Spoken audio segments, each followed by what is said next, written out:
some of the big stories across West Africa. Two biggest African oil producers, Nigeria and Angola, have pressed the button on fuel subsidies removal in the past 1 week. In the meantime, economies such as Kenya is battling unpaid fuel subsidies that continue to climb, just as South Africa is set to review fuel prices tomorrow, Wednesday, June the 7th. So let's get a Pan-African view of the latest developments around fuel subsidies and energy as we bring on Ogutu Okudo. She is the CEO at Guru Energy based in Kenya. Good evening, madam, and it's great having you in our Abuja studios tonight. It's good to have you. Thank you very much for coming through. Let's get started. Are you surprised that Nigeria and Angola, two of Africa's biggest oil producers, have thrown out their fuel subsidies in just 1 week? Well, firstly, thank you very much for having me on the show. It's a great pleasure to be here today. Indeed, there is a lot that's happening in Nigeria today and as well in Angola with the removal of the fuel subsidies. This did happen in Kenya early last year, and we've been able to see the changes. So there's a lot of conversation about fuel subsidies. Is the removal of the fuel subsidy today in Nigeria going to help the common Nigerian person? And the answer is absolutely yes. So we're not surprised because we're able to see that fuel subsidies, one of the most important things to note about them is fuel subsidies help and do elevate more towards the higher income earners in society. So when we are looking at policies and a fiscal policy and for Nigeria moving forward, I truly do believe that the removal of the fuel subsidy is in the best interest of the nation and the country. And the fact that Angola have followed so within a few days after the removal only confirms so. So do you think fuel subsidy removals will make it easier for sub-Saharan African countries to meet those conditions that the multilateral agencies, the World Bank, the IMF and others are placing on the table for debt restructuring, for further funding, budgetary support and all of that? Do you think this is a curtain raiser? This will be very appealing to the big boys in Washington?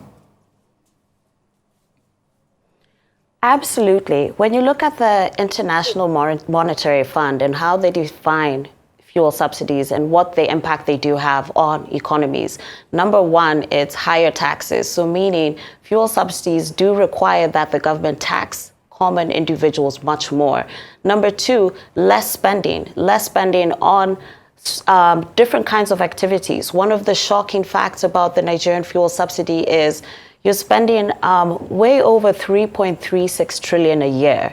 And if you look at your annual budget of education and healthcare, if you put those two together, you're spending less than 3.6 trillion. So I think that goes to say the opportunity cost of the fuel subsidy will be more investment in education, more investment in healthcare, and absolutely the big boys, as you'd like to say, the IMF, the World Bank, they will definitely be able to revise their appetite, because when they do see governments are making better fiscal policy direction, then that also creates a better appetite for investment and especially foreign direct investments.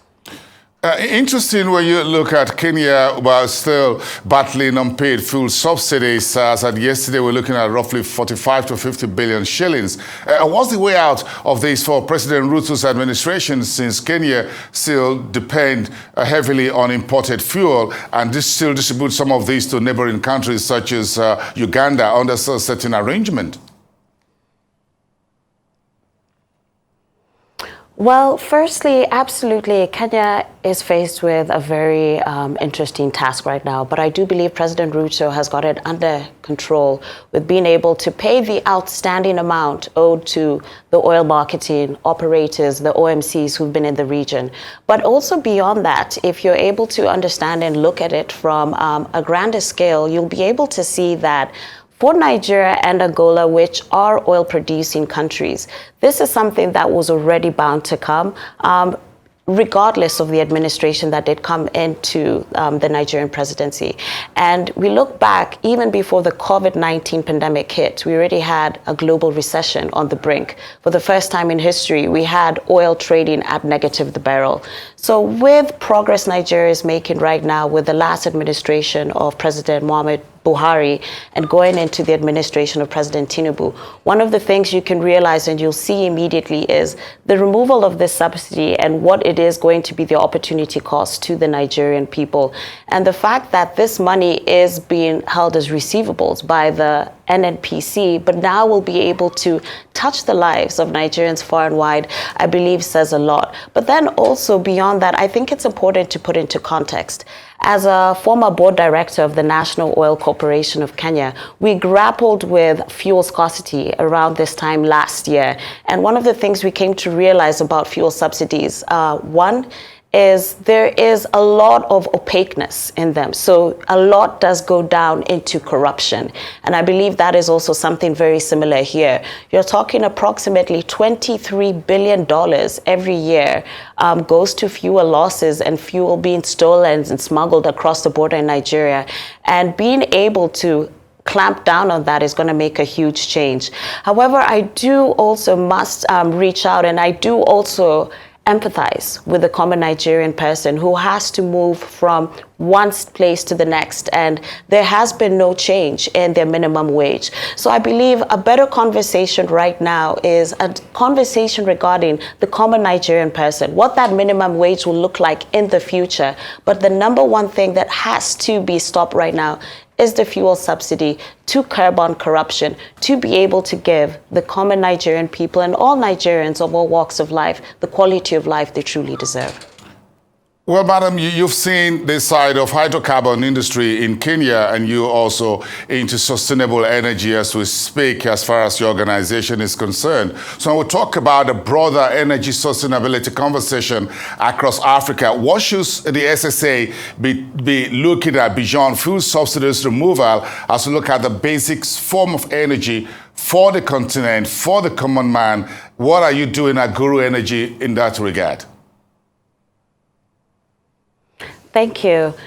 Firstly, one of the things we have to recognize and realize as African countries today is, and especially African oil and gas producing nations, and also potential producing nations who are working on that, as the likes of Kenya and as we've seen great progress in Uganda, the energy transition is real and it's here.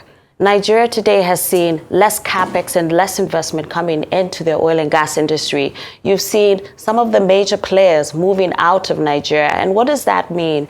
It means generally for the African oil and energy sectors, we're going to need more finance, because that means we now have to be able to source for that finance within Africa. So this puts a challenge also all to African financial institutions. We need to be able to bridge the finance that is no longer coming into these economies for oil and gas activity to speed up our oil and gas exploration and production. So for us at Guru Energy, we've really been able to look at things from really a three-pronged approach. And one of the major things, and we're trying to advocate and work with African oil producing countries such as Nigeria, is being able to invest in research and development to ensure that we can reduce the cost of oil exploration and production.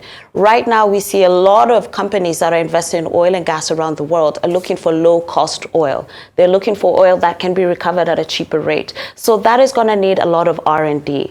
Number two, the manufacturing sector, which again, I must say, when I did look at President Bola Ahmed Tinubu's manifesto, he talked about a lot of investment going into the manufacturing sector, and especially when it comes to electricity generation, distribution, but the biggest headache, which is transmission, which is not only for Nigeria, but for a lot of African countries as we speak. So these opportunity costs will be able to be analyzed and be able to invest it more so.